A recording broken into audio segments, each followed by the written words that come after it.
खुलुमबाय दिनै आंनि चेनेल गासिखौ बरायनो होबाय जों दिनै आंजों लोगो दङ अमृता ओइ थौबाय दा दिनै जोङो धेमाजिनिफ्राय फैनानै मोनानानै जोंनि सिमोनाव मोनसे बिराद गिदिर मोनसे जाथाय जादों बे जाथाया जादों नोंसोरनो सिरियायैनो खोन्थाना होनोसै जोंनि सिमोन दालां जाय धेमाजि डिस्ट्रिक्टनि सिङाव थानाय सिमोन ब्रिज बे ब्रिजआव माने मा होनो रेल जन्थु खारो ट्रेन खारग्रा लामायाथ' बायबाय ब्रिजआ खिन्थु दा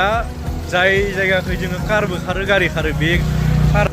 खारग्रा लामायाबो बे बायां माने हमना ला खुरख'दो आरो बेखौ मिथिना मोनो आरो गोबां मानसिफोर दं दा लामायाव नोंथांमोना नायलां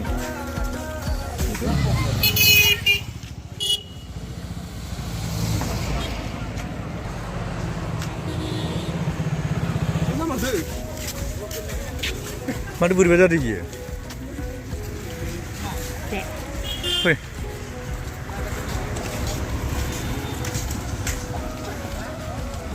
फैथि मा होननानै फैगोन नोंसोरलाय नैबे खुन्थाया मावहोलांदो दा माने नोंथांमोना नायलांबाय था बेयाव माने जाय जायगायाव जोंनि सिमोन ब्रिज बे ब्रिजआ माने बायहां जानाय मोनसे चान्स दं आरो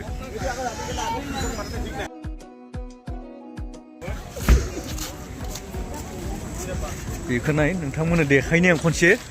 ब्रिजनि जाय जायगा र' एकबार जुगे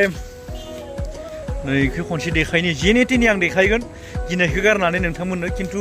बिराद गिथावना मोनसे बिराद गिदिर मोनसे दोहौ फैदो बियो बे दैया नै नोंथांमोना नाय बेखौ फिसासो नुदो जानांगौ नोंथांमोना बे बिराद गिदिर मोनसे दिनै मोनसे खमायबावबायसो दा नैयो मावबाय दं माने बै सिङावदि मा खुरख'दो माने बेखौथ' जों मिथिला खिन्थु गोबां मोनसे खहा जानायनि मोनसे लामायाव दं आरो नोंथांमोना नायलां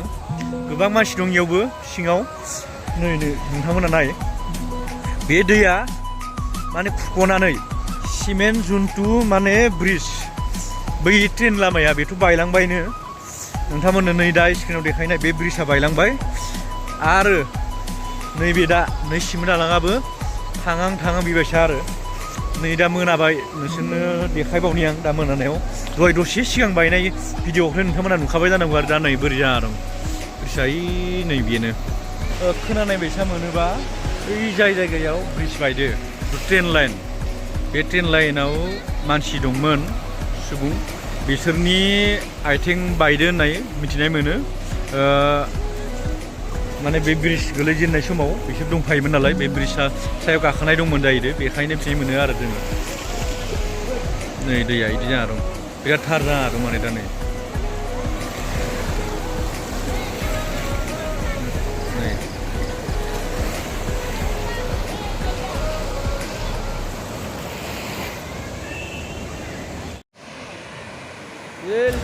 गोबां बोसोरनि उनाव एबा गोबां बोसोरनि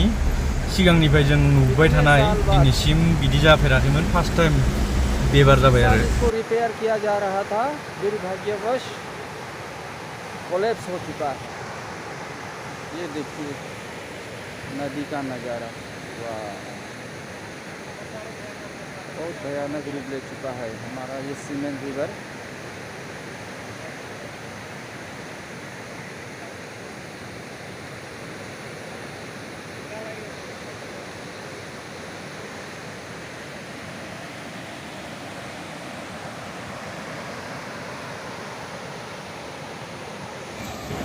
बे बायनाया नै दैया जाना दं माने दा गोबां मानसि दा नै बिराद मोनसे दोहौ बिराद गिदिर मोनसे दोहौ नै बिराद गिदिर जाबोदों माने दा नोंथांमोना नाय बिराद मानसि दं इयाव दा ओरैबो ओमफ्राय दा ब्रिज सायाव माने पुलिस माखासे गोबां दङ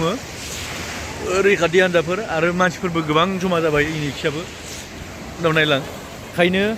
जाय दिनै जाय मानसिफोरा जोंनि गुवाहाटिनिफ्राय फैनो लागा आरो जनाय बेथिं थांनो दङ बिसोर मोनसे उसुबिदानि लामायाव दं आरो नोंथाङा नायना लाबानो जाबाय मिथिना मोननाय बायसाबा बे ब्रिजआथ' जेनेबा दिनैसिम मोनसे जों जोनोमनिफ्रायनो नुबाय थानाय नाथाय नुनायनिफ्राय दिनैसिम माने फार्स्ट टाइम बायनाय आरो दैया बिदि दोहौ जाजेननाय फार्स्ट टाइम जों नुफेरनाय सिगां जानायखौथ' जों मिथिला खिन्थु एबार फार्स्ट टाइम जों नुनाय बेखौ नोंथांमोननो फोरमायदां फार्स्ट टाइम नुनाय बे आरो बिदि दोहौ जानाया दैमाया बेनोसै नोंथांमोननो बे भिडिअ बानायनाया आंनि मदाराम अफिसियेल नायगिरिफोरनिसिम गासै आंनि गोसो गोरबोनिफ्राय अननाय आरो सिबिनायखौ फिन खनसे बावहरबावनानै एबा आंनि अननायखौ जासिहरनानै बेखिनियावनो बे भिडिअखौ दोनथ'बाय गोजोन्थों।